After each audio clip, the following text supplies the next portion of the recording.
दोस्तों, बहुत समय पहले की बात है। किसी नगरी में एक युवक रहा करता था। वह युवक बहुत ही शर्मीला था। वह इतना शर्मीला था कि जब भी उसके सामने कोई नया व्यक्ति आ खड़ा होता तो वह उससे बात तक नहीं करता था। यहाँ तक कि जिन्हें वह जानता था, पहचानता था, उनसे भी बात करने में उसे बहुत शर्म आया करती थी। वह उनसे भी ठीक से बात नहीं कर पाता था और अपनी इस समस्या के कारण वह खुद ही बहुत परेशान रहता था, क्योंकि वह अपने जीवन में कुछ कर ही नहीं पा रहा था। धीरे धीरे समय बीतता गया और समय बीतने के साथ साथ उस युवक की शर्म आने की आदत भी बढ़ती चली गई, जिस कारण वह अत्यधिक निराश रहने लगा, परेशान रहने लगा, चिंतित रहने लगा। उसे यह समझ नहीं आ रहा था कि वह अपनी इस समस्या से किस तरह से छुटकारा पाए। उसके घर वाले भी अब उसकी इस समस्या को लेकर बहुत चिंतित रहने लगे थे। वे सोचते थे इसका क्या होगा, या अपने जीवन में कुछ कर पाएगा भी या नहीं। जब भी वह कहीं पर काम के लिए जाता तो लोग उसके इस सीधेपन का फायदा उठाते, उसे परेशान करते। वह कुछ ज्यादा कह नहीं पाता था, जिस कारण उसे कोई कुछ भी कह देता और वहां से चला जाता। इन्हीं सब कारणों की वजह से उसका मन कहीं भी किसी भी काम में नहीं लगता। वह हर काम को कुछ ही दिनों में छोड़ दिया करता। उसके मन में बहुत कुछ चल रहा था। उसके मन में विचारों के तूफान उठ रहे थे। वह सबसे बहुत कुछ कहना चाहता था, लेकिन अपनी इस आदत के कारण वह किसी से कुछ नहीं कह पा रहा था। वह अंदर ही अंदर घुटता जा रहा था। सारे विचार, सारी बातें उसके मन में ही दबी पड़ी थी, लेकिन कभी भी वह किसी से भी अपने मन की बात नहीं बताता था। जब छोटा सा बच्चा था तब उसे लोग बहुत पसंद करते थे। उसकी इस आदत को भी लोग सराहते थे, लेकिन इसी आदत की वजह से जब वह बड़ा हो गया, युवा हो गया, तो इसी आदत के कारण उसे अपना जीवन जीने में भी अत्यधिक परेशानियां उठानी पड़ रही थी। और वह युवक भी अपनी इस गलती के कारण बहुत परेशान रहता। अपनी इस एक आदत से छुटकारा पाना चाहता था। वह चाहता था कि वह लोगों से अपने मन की बात खुलकर कह पाए। वह जो कुछ करना चाहता है, जो कुछ कहना चाहता है, वह सब से वह खुलकर कह सके, कर सके। लेकिन जब भी कोई दूसरा उसके सामने आता तो उसकी जुबान मानो खुलती ही नहीं। यहाँ तक कि वह अपने माता पिता के सामने भी ठीक से बात नहीं कर पाता था। केवल उसके कुछ मित्र थे जिनसे वह अपने मन की बात कर पाता था। जब भी वह किसी बात का जवाब देता तो लोग उसकी हंसी उड़ाते, उसका मजाक बनाते। लोग कहते कि आज तो तेरे मुंह में भी जबान आ गई है। यह समस्या दिन ब दिन बढ़ती चली जा रही थी और इस समस्या के कारण अब उसके पिता भी अत्यधिक चिंतित रहने लगे थे। वह चाहते थे कि उनका बेटा भी दूसरों के सामने अपने मन की बात रख सके, लेकिन एक दिन जब अपने उस बेटे को दूसरों के सामने शर्मिंदा होता हुआ देख रहे थे, तभी उन्हें बहुत क्रोध आया और वह अपने बेटे को खरी खोटी सुनाने लगे। उन्होंने उसे इतना डांट दिया कि वह युवा लड़का अत्यधिक क्रोधित हो गया और वहां से बिना कुछ कहे वह वहां से चला गया। शाम हो चुकी थी और अब तक उनका बेटा घर नहीं लौटा था। माता और पिता दोनों बड़े ही चिंतित थे। वे अपने बेटे को वापस घर पर देखना चाहते थे, लेकिन युवा लड़का तो भागते भागते पहाड़ की चोटी पर जा पहुंचा था। वह वहां से नीचे की ओर झांक रहा था और ईश्वर से कह रहा था, हे भगवान, आपने मुझे ऐसा क्यों बनाया? लोग मेरा मजाक उड़ाते हैं, लोग मेरी हंसी उड़ाते हैं। जब मैं इस दुनिया में अपने मन की बात रख ही नहीं सकता, मैं किसी से कुछ कह ही नहीं सकता, तो फिर मैं इस जीवन को जीकर क्या करूंगा? जब भी मैं किसी से कुछ कहने की कोशिश करता हूँ तो लोग मेरा मजाक बनाते हैं, मेरी हंसी उड़ाते हैं। यहाँ तक कि वह मुझसे कुछ भी कहकर चले जाते हैं और मैं उनका जवाब नहीं दे पाता। ऐसा जीवन जीकर मुझे क्या मिलेगा? इसलिए मैं तेरे पास आ रहा हूँ। इतना कहकर जैसे ही वह युवक कूदने की तैयारी कर रहा था कि तभी पीछे से आवाज सुनाई पड़ी, बेटा, जान देना तो बहुत आसान है, लेकिन इस जान को तुम वापस नहीं पा सकोगे। जैसे ही यह आवाज उसके कानों में पड़ी, वह पीछे मुड़कर देखने लगा। उसने जैसे ही पीछे मुड़कर देखा, उसने पाया कि एक बौद्ध भिक्षु उसके पीछे खड़े हैं। उन्हें देखकर वह डर सा गया और अपने कदम पीछे खींच लिए और चुपचाप वहां पर खड़ा हो गया। अपनी आदत के कारण वह उनसे कुछ कह नहीं पा रहा था। तभी बौद्ध भिक्षु उस युवक से कहते हैं, बेटा, क्या बात है? आखिर तुम यहाँ पर क्या कर रहे हो और तुम अपने इस जीवन को क्यों समाप्त करना चाहते हो? यह अनमोल जीवन बहुत कम लोगों को नसीब होता है और तुम्हें यह जीवन व्यर्थ लगता है। इस पर वह युवक कहता है, नहीं नहीं, कुछ नहीं, मैं तो बस यहाँ पर खड़ा होकर देख रहा था। तभी बौद्ध भिक्षु उस युवक से कहते हैं, बेटा, मैं जानता हूं कि तुम यहाँ पर क्या करने आए थे। तुम मुझसे कुछ नहीं छुपा सकते, लेकिन मैं चाहता हूं कि तुम अपनी समस्या मुझसे खुद बताओ, तभी मैं उसका समाधान तुम्हें बता पाऊंगा। यदि तुम चाहते हो कि कोई तुम्हारी मदद करे तो उसके लिए पहले तुम्हें ही आगे बढ़ना होगा। यदि तुम चाहते हो कि मैं तुम्हारी समस्या का समाधान करूं, तो तुम्हें मुझे अपनी समस्या बतानी होगी, वरना मैं कुछ नहीं कर सकूंगा। उन बौद्ध भिक्षुओं की यह बात सुनकर वह युवक कहता है, नहीं नहीं, मैं ठीक हूं, मैं सच कह रहा हूं। उस युवक की यह बात सुनकर बौद्ध भिक्षु उस युवक से कहते हैं, ठीक है बेटा, यदि तुम नहीं चाहते कि मैं तुम्हारी मदद करूं तो कोई बात नहीं, मैं तुम्हारी बात पर विश्वास कर लेता हूं। लेकिन तुम्हें भी मेरी एक बात पर विश्वास करना चाहिए कि मैं तुम्हारी मदद के लिए ही यहाँ पर आया हूँ। तुम चाहो तो तुम अपनी समस्या मुझे बता सकते हो और मैं तुम्हारी इस समस्या का समाधान भी अवश्य करूंगा। इसका जवाब देते हुए युवक उन बौद्ध भिक्षु से कहता है, नहीं नहीं, मैं ठीक हूँ, आप जाइए। इस पर वह बौद्ध भिक्षु उस युवक से कहते हैं, ठीक है बेटा, यदि तुम चाहते हो कि मैं यहाँ से चला जाऊं तो मैं यहाँ से चला जाता हूँ, लेकिन मेरी एक बात याद रखना, मेरे जाने के बाद मैं तुम्हारी कोई मदद नहीं कर पाऊंगा और हो सकता है कि तुम्हारी मदद के लिए कोई और आगे भी ना आए। इतना कहकर बौद्ध भिक्षु पीछे की ओर मुड़े और अपने मार्ग में आगे बढ़ने लगे। वो युवक वहीं पर खड़ा होकर यह सब देख रहा था। जैसे ही वह कुछ दूर पहुंचे, तभी उस युवक ने जोर से आवाज लगाई, हे गुरुदेव, मेरी समस्या बहुत बड़ी है, क्या आप उसका समाधान कर सकेंगे? क्या आप मुझे उसका समाधान दे सकेंगे? यह सुनकर बौद्ध भिक्षु वहीं पर खड़े हो गए।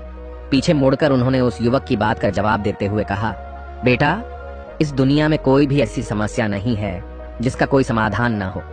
यदि तुम मुझे अपनी समस्या बताओगे तो मैं उसका समाधान अवश्य करूंगा।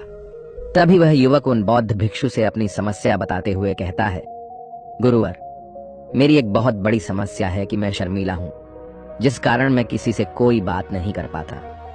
यहां तक कि मैं अपने मन की बात भी किसी को नहीं बता पाता।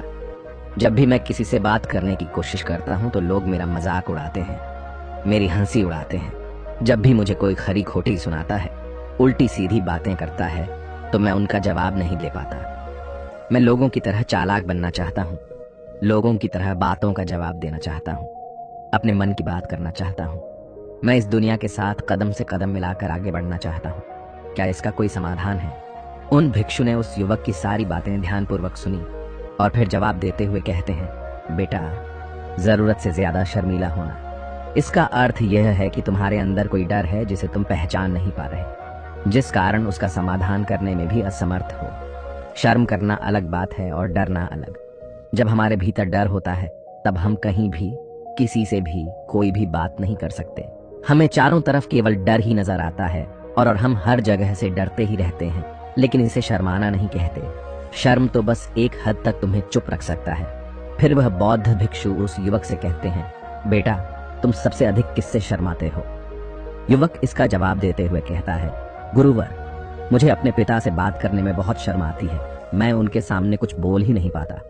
तभी वह बौद्ध भिक्षु उस युवक से कहते हैं, अच्छा, तो यह बताओ, जब तुम अपने पिता से बात कर रहे होते हो या फिर बात करने का प्रयास करते हो तो तुम्हारे मन में कैसे ख्याल आते हैं?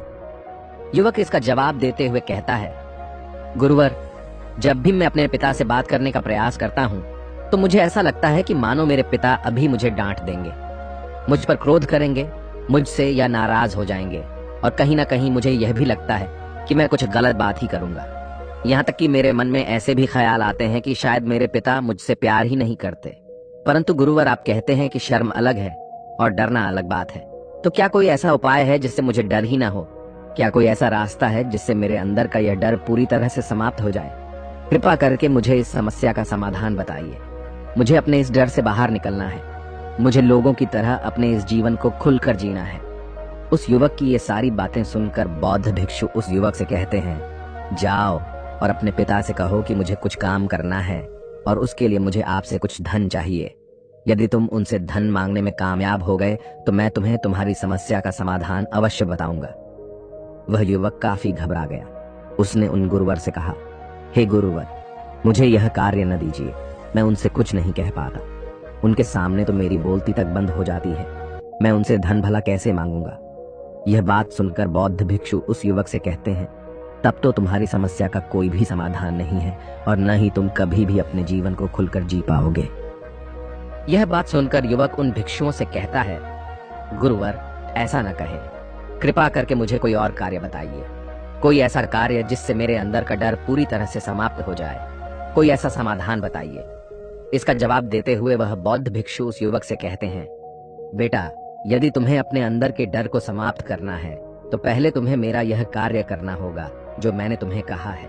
वह युवक घबराकर काफी देर सोच विचार करने के बाद पुण्य गुरुवर से कहता है, ठीक है, यदि आप चाहते हैं कि मैं इस कार्य को करूं तो मैं इसे करने का पूरा प्रयास करूंगा।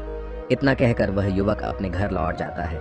उसे देखकर उसके माता पिता बहुत खुश हो जाते हैं और वह युवक अपने पिता से डरते डरते कहता है, पिताजी, मुझे आपसे कुछ बात कहनी है। इस पर उसके पिता कहते हैं, बोलो क्या बात है। युवक आगे कहता है, पिताजी, मैं कुछ काम करना चाहता हूँ और उसके लिए मुझे आपसे कुछ धन चाहिए। क्या आप मुझे कुछ धन दे सकते हैं? इतना सुनकर उस युवक के पिता ने उसकी ओर ध्यान से देखा। काफी देर देखने के बाद वह खुशी से झूम उठे और तुरंत ही उन्होंने कुछ धन अपने पुत्र के हाथों पर रख दिया और कहने लगे, बेटा, इतना धन काफी है कि तुम्हें और चाहिए। इसके जवाब में वह युवक अपने पिता से कहता है, नहीं नहीं पिताजी, इतना काफी है, मैं इतने से काम चला लूंगा। वह युवक उस धन को लेकर तुरंत दौड़ा दौड़ा उन बौद्ध भिक्षु के पास लौटा और जो धन उसने अपने हाथों में ले रखा था उसे दिखाते हुए वह कहता है, गुरुवर, जैसा आपने कहा था मैं धन लेकर आपके पास आ चुका हूँ। मैंने अपने पिता से धन मांग लिया है। अब मुझे आप मेरी समस्या का समाधान बताओ। तभी बौद्ध भिक्षु उस युवक से कहते हैं, अरे इतनी जल्दी क्या है, अभी तो तुम्हें मेरे लिए एक और काम करना है, तभी मैं तुम्हें तुम्हारी समस्या का समाधान अवश्य बताऊंगा। और यदि तुम मेरे लिए इस कार्य को नहीं पूरा कर सके तो मैं तुम्हें कभी भी तुम्हारी समस्या का समाधान नहीं बताने वाला। तभी वह युवक उन बौद्ध भिक्षुओं से कहता है, हे गुरुवर, अभी तो मैंने आपके लिए एक काम किया है, अभी आप मुझे एक और काम करने के लिए कह रहे हैं। तभी बौद्ध भिक्षु उस युवक से कहते हैं, हाँ, तुम्हें मेरे लिए एक और काम करना ही होगा। वह युवक एक बार फिर से काफी देर सोच विचार कर उन बौद्ध भिक्षु से कहता है, अच्छा ठीक है, बताइए अब मुझे क्या करना है। इसके जवाब में बौद्ध भिक्षु उस युवक से कहते हैं, जाओ और यह धन जो तुमने अपने पिता से मांग कर लाया है, इस धन को वापस अपने पिता को लौटा दो और साथ साथ यह भी कहना कि पिताजी, मैं अभी काम नहीं करना चाहता, लेकिन जब समय आएगा तो मैं आपसे यह धन वापस ले लूंगा और उससे अपना काम पूरा करूंगा। यह बात सुनकर युवक एक बार फिर से ऊपर से नीचे तक पूरी तरह से कांप गया और कहने लगा, गुरुवर, आप मुझे कोई और काम सौंप दीजिए, मैं उसे जरूर करूंगा। लेकिन अब यदि मैं धन लेकर उनके पास वापस गया तो वह क्या सोचेंगे मेरे बारे में? मैं तो शर्मिंदा हो जाऊंगा उनके सामने। इसलिए गुरुवर, कृपया करके मुझे कोई और काम दे दे। तभी बौद्ध भिक्षु उस युवक से कहते हैं, बेटा, जो काम मैंने तुम्हें सौंपा है तुम्हें उसी कार्य को पूरा करना होगा, अन्यथा तुम्हारी समस्या का समाधान मैं तुम्हें नहीं बताने वाला।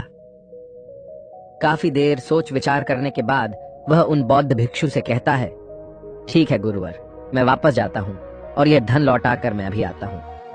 वह तुरंत दौड़ा दौड़ा अपने पिता के पास वापस लौटा।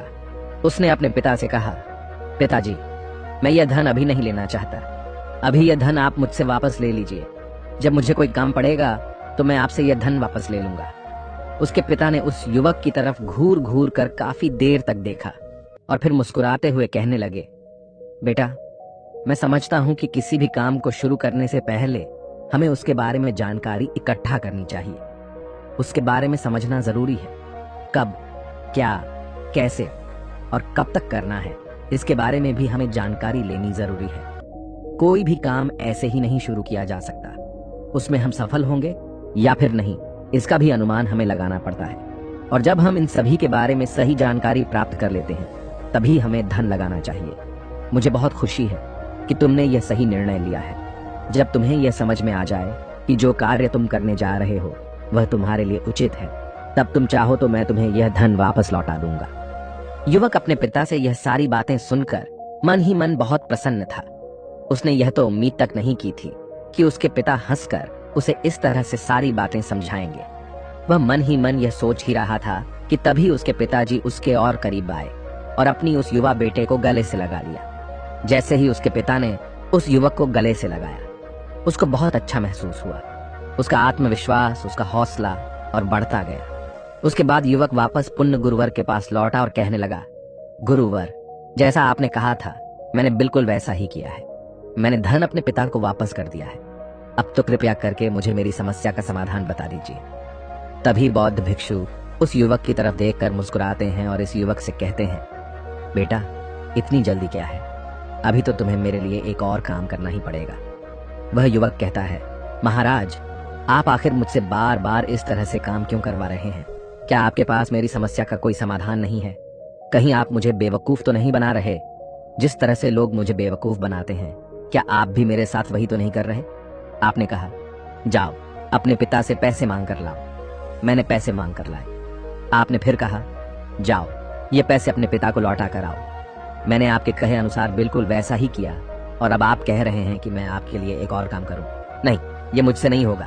तभी बौद्ध भिक्षु उस युवक की तरफ देखकर मुस्कुराते हैं और कहते हैं, बेटा, बस यह आखिरी काम है और यह बहुत सरल भी है।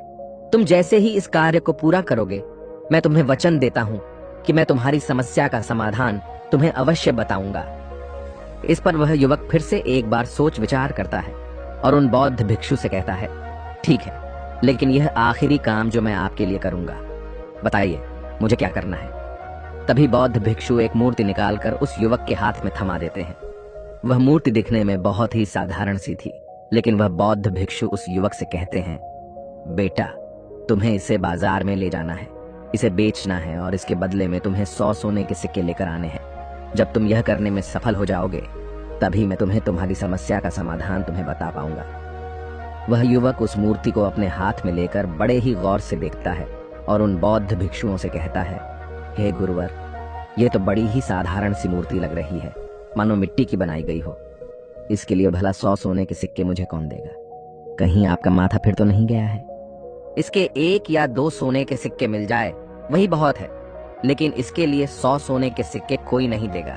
तभी बौद्ध भिक्षु उस युवक से कहते हैं, बेटा, मैंने जो तुम्हें काम सौंपा है, यदि तुम उसे पूरा करोगे तभी तुम्हें तुम्हारी समस्या का समाधान मिल पाएगा, अन्यथा तुम चाहो तो अपने घर लौट सकते हो, फिर से वही अपने पुराने जीवन में, जहां लोग तुम्हारा मजाक बनाते हैं, लोग तुम्हें डराते हैं, सताते हैं। मैं तुम्हें यहाँ अपने डर को निकलने में तुम्हारी मदद कर रहा हूँ। तुम मेरे यह काम करके अपने डर को धीरे धीरे भगा पाओगे। मेरे इस काम को पूरा कर दो, तुम्हें सब समझ आ जाएगा। वह युवक उन बौद्ध भिक्षुओं की बात सुनकर मन ही मन यह विचार करता है कि मुझे तो मेरी समस्या का समाधान किसी भी हालत में चाहिए, जिस कारण वह उस मूर्ति को उठाकर बाजार की ओर चल पड़ता है। बाजार पहुंचकर वह एक जगह चुपचाप उस मूर्ति को लेकर खड़ा हो जाता है और इंतजार करने लगता है कि कोई आएगा और उसे उस मूर्ति के बारे में पूछेगा, और तब वह उस मूर्ति के लिए 100 सोने के सिक्के की मांग करेगा। देखते ही देखते काफी समय बीत गया, लेकिन अभी तक उसके पास कोई भी व्यक्ति नहीं आया था। उसने आसपास देखा तो लोग चिल्ला चिल्लाकर अपने सामानों को बेच रहे थे, जोर जोर से आवाज लगा रहे थे। उसने भी सोचा, यदि मुझे अपनी इस मूर्ति को बेचना है तो मुझे भी जोर जोर से आवाज लगानी होगी। उस युवक ने चिल्लाना शुरू किया, लेकिन वह इतनी जोर से नहीं चिल्ला पा रहा था। उसकी आवाज उसे खुद तक सुनाई नहीं पड़ रही थी, तो भला उसकी आवाज को दूसरे कैसे सुनते, जिस कारण उसे कोई भी व्यक्ति खरीदने के लिए तैयार नहीं था। धीरे धीरे शाम का समय हो चुका था और उस व्यक्ति को यह डर था कि कहीं वह बौद्ध भिक्षु वहां से कहीं चला न जाए, अन्यथा उसे उसकी समस्या का समाधान कौन देगा। यह सोचकर उसने जोर जोर से आवाज लगानी शुरू की कि 100 सोने के सिक्के में यह मूर्ति ले लो। उसकी आवाज सुनकर लोग उसके पास आने लगे और उससे यह सवाल करने लगे, इस मूर्ति में ऐसा क्या है जो तुम इसके लिए 100 सोने के सिक्कों मांग रहे हो? इसके अंदर ऐसा कुछ तो खास होगा ही। युवक काफी देर सोच विचार कर उस युवक से कहता है, नहीं नहीं, मुझे कुछ नहीं पता, मैं तो बस यह मूर्ति यहाँ पर बेचने आया हूँ। तभी उसमें से एक युवक उस युवक से कहता है, अगर ऐसी बात है तो इस मूर्ति को कोई नहीं खरीदने वाला। आखिर इस मूर्ति में ऐसा क्या खास है जिसके लिए तुम सोने के सिक्के की मांग कर रहे हो? यह तो तुम्हें बताना ही पड़ेगा। धीरे धीरे कई लोग उसके पास आए और सभी ने बस एक ही सवाल किया, आखिर इस मूर्ति में ऐसा क्या खास है, ऐसी क्या बात है जिसके लिए तुम सोने के सिक्के की मांग कर रहे हो? उस युवक ने इससे बातचीत की, उन्हें समझाने की कोशिश की, कई प्रयत्न किए, लेकिन कोई भी उस मूर्ति को 100 सोने के सिक्के देकर खरीदने के लिए तैयार नहीं था। वह निराश हो गया, उसे कुछ समझ नहीं आ रहा था कि वह क्या करे। तभी बाजार में उसने देखा कि कुछ लोग अपने सामानों की खासियत बता रहे हैं, उसे बेचने के लिए उसकी खास खास बातों के बारे में लोगों को समझा रहे हैं। यह देखकर उसने भी सोचा कि मुझे भी इस मूर्ति की कुछ खासियत लोगों को बतानी होगी। उसने फिर एक बार जोर जोर से आवाज लगानी शुरू की। समस्या का समाधान निकालने वाली मेरी गुरु की इकलौती मूर्ति, जो इस दुनिया में केवल एक ही है, जिसके पास भी यह मूर्ति होगी, उसके घर में कोई समस्या नहीं होगी। यह मूर्ति उस समस्या का समाधान तुम्हें अवश्य बताएगी। यह सुनकर लोग उसके पास पहुंचने लगे और उसे यह सवाल करने लगे, क्या सच में यह मूर्ति जिसके पास होगी उसके पास कोई समस्या नहीं होगी? क्या सच में यह सभी समस्याओं का समाधान करती है? इसका जवाब देते हुए युवक कहता है, हाँ, सभी समस्याओं का समाधान कर देती है। यदि आप इस मूर्ति को ले जाते हैं, आपके घर में कोई भी समस्या होगी तो उसका समाधान ये आपको अवश्य बताएगी। चाहे कोई भी समस्या हो, कैसी भी समस्या हो, कैसी भी परिस्थिति हो, आपको इसका समाधान अवश्य मिलेगा। इतना सुनने के बाद अब वही एक मूर्ति सबको चाहिए थी। उस मूर्ति के दाम लगाने लगे। कोई उसे 200 सोने के सिक्के तो कोई 400, कोई 6-7 तो कोई 1000 सोने के सिक्के देने के लिए तैयार था। उस मूर्ति की कीमत लगातार बढ़ती जा रही थी। जैसे जैसे लोगों को पता चलता जा रहा था कि यह मूर्ति लोगों की समस्या का समाधान करती है, लोग उसे किसी भी कीमत पर खरीदने के लिए तैयार हो गए थे। अब वह युवक भी आत्मविश्वास के साथ और जोर से चिल्ला रहा था, लोगों को उस मूर्ति के बारे में समझा रहा था, बता रहा था। अब उसके मन में कोई डर नहीं था। वह लोगों को उस मूर्ति के बारे में पूरे आत्मविश्वास के साथ वे न घबराए उस मूर्ति की खासियत बताने में लगा हुआ था, जिस कारण लोग उस पर भरोसा कर रहे थे, और वह भरोसा लोगों की नजरों में नजर भी आ रहा था। जैसे जैसे अंधेरा होता गया, लेकिन लोगों की भीड़ मानो कम होने का नाम ही नहीं ले रही थी। लोग उस मूर्ति को खरीदना चाहते थे। उस युवक ने जोर से आवाज लगाई कि मुझे क्षमा करें, यह मेरे गुरु की मूर्ति है और मैं इसे बेचना नहीं चाहता। इतना कहकर वह युवक उस मूर्ति को लेकर वापस खाली हाथ लौट आया और उन गुरुवर के पास पहुंचा और उन गुरुवर से कहने लगा, हे गुरुदेव, आपका बहुत बहुत धन्यवाद। इस मूर्ति ने मेरी समस्या का समाधान कर दिया। मुझे समझ में आ गया कि मेरी क्या समस्या थी। हालांकि मैं इसे बेचकर सोने के सिक्के तो आपके लिए नहीं ला पाया, लेकिन मुझे मेरी समस्या का समाधान अवश्य मिल गया। आपका बहुत बहुत धन्यवाद। इस बात को सुनकर बौद्ध भिक्षु उस युवक से कहते हैं, बेटा, मैंने तुम्हारी समस्या का समाधान नहीं किया है। तुमने तो खुद ही अपनी समस्या का समाधान किया। अपनी समस्या तुमने खुद ही सुलझाई है। तुम्हारे मन में हजारों सवाल थे। मैं यह करूंगा तो लोग क्या कहेंगे, मेरे बारे में क्या सोचेंगे। यदि मैं अपना मुंह खोलूंगा तो लोग मेरे पर हंसेंगे। यदि मैंने मुंह खोला तो मैं कुछ गलत ही करूंगा। ऐसे कई सारे विचार तुम्हारे मन में थे। ऐसे कई सारे डर तुमने अपने मन में पाल रखे थे। लेकिन जब इस मूर्ति के बेचने के दौरान तुमने उन हजारों लोगों का सामना किया, उनके सामने खुलकर अपनी बात रखी, उनके सामने खुलकर वह कहा जो तुम्हें कहना था, तो तुम्हारे मन का डर खुद खुद समाप्त हो गया। जिसे तुम शर्माना कहते थे, वो अपने आप ही तुम्हारे भीतर से कहीं गायब हो गया। युवक अपने गुरु की यह बात सुनकर अपने गुरुवर से कहता है, गुरुवर, आप सही कहते हैं। आपने आज मेरे मन में वो विश्वास जगा दिया है जिससे मैं अब अपने जीवन में कुछ भी हासिल कर सकता हूँ। आपका बहुत बहुत धन्यवाद। डर को धीरे धीरे खत्म करने से ना ही आपको शर्म आएगी और ना ही डर लगेगा। और जब आपके भीतर का डर हमेशा के लिए समाप्त हो जाएगा, तो आप अपने जीवन में जो भी कुछ करना चाहते हैं, जो भी कुछ पाना चाहते हैं, उसका रास्ता आपके लिए पूरी तरह से साफ हो जाएगा और आप अपने मार्ग पर तेजी से आगे की ओर बढ़ने में सक्षम भी हो जाएंगे। इसलिए लोग क्या कहते हैं, क्या कहेंगे, ये सब छोड़ दीजिए और खुद पर विश्वास कीजिए, क्योंकि आप ही हैं जो अपने इस डर का सामना कर सकते हैं।